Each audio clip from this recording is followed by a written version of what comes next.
I'm now going to show you how to make one of my favourite swords. I came up with it myself, although there's probably other balloon modelers that are doing this as well, because it is quite a obvious one to make. What I'm going to do is I'm going to leave about 5 fingers uninflated. Then from the tine end, I'm going to push the knot in, and I'm going to grab hold of the knot with my other hand, and then release my finger.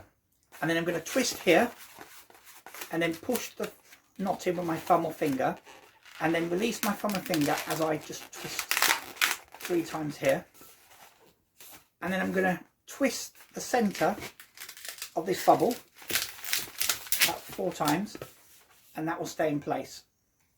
Okay, and that's the handle of the sword. Well, part of the handle. Now I'm going to do a 3-finger bubble.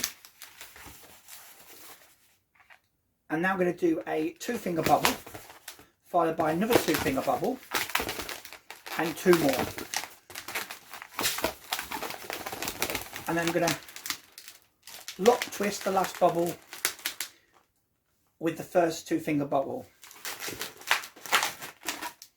And then I'm going to repeat the process. So another 4 2-finger bubbles. And then lock twist them. And then that gives you the rest of the balloon model. And if there's any uninflated, you just simply give it a squeeze. And there you have what I call a bubble sword. I mean, all the swords have bubbles, but it's just because there's multiple bubbles here.